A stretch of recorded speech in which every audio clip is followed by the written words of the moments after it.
Alright, quick video today on some of the favorite counter punches of the great Salvador Sanchez, who unfortunately passed away at a very young age.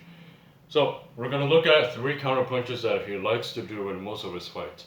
The first one, I think, is whenever he ducks down to the left side, he throws an uppercut to the body in one motion. Now, it's very rare nowadays to see this type of counter because everyone is pretty much in a bladed stance, and we rarely see people ducking down on the left side anymore. Most of the time they just bend at the waist and they counter off of that. But Salvador Sanchez, back in his day, whenever he would duck down, he would throw the uppercut in one motion. So if I duck to the left, boom, one motion.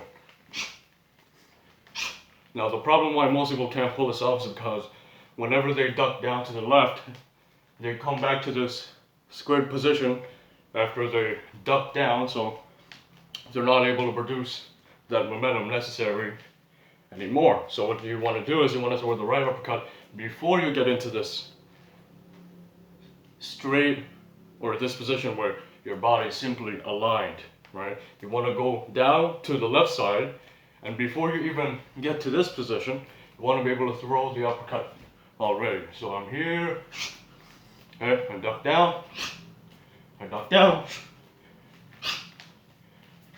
Now this is a little bit risky if you're a beginner. You may get caught for a low blow, but it's always good to try. The second one that he likes to do is whenever he's squared up, he doesn't just slip in tiny movements, but he slips very wide. So it's almost as if it's on a side view like this, right? What he does is, when he slips to the inside, he slips like this. He slips very low in a crouch position, and the thing is, I'm still facing this way, but my body is this low, right? And what he does is, he waits for his opponent to either push him out or step back so that he can throw a hook, he can throw an uppercut while they're on the inside. If his opponent steps back, he can throw an uppercut right here. If his opponent steps back, he can throw a left hook. If his opponent pushes him, he can throw a left hook.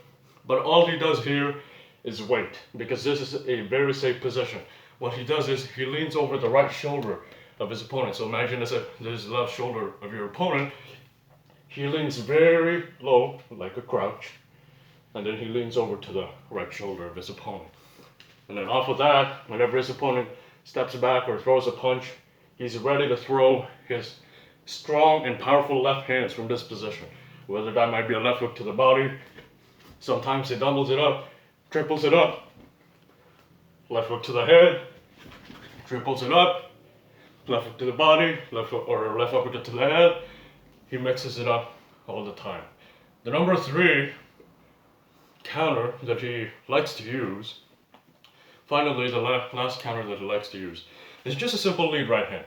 Just a simple lead right hand.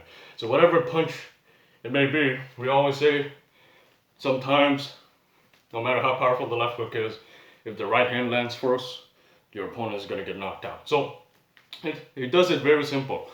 All he does is he dips down a little bit, and then as soon as he sees his opponent throw a shot, whether that might be a left hook, if it's a left hook, it's the best case scenario for him, right? Because if he throws an overhand right, that left hook will never arrive. The left hook takes so much time to land, and most of the time the straight punch lands first. So he'll be able to intercept this left hook. If it's a jab, same thing. He'll just either go over the top of the jab, or he'll go inside. So if this is a left hand, all he does is he goes inside of this one. So he's here. All he does is take a slight dip, overhand right. Or he dips right here, more on the right, overhand right. And the thing is, if his opponent throws a right hand with him, going back to the second counter that we spoke on, whenever he throws an overhand right, he leans so much here on the left side that the right hand of his opponent will probably not land.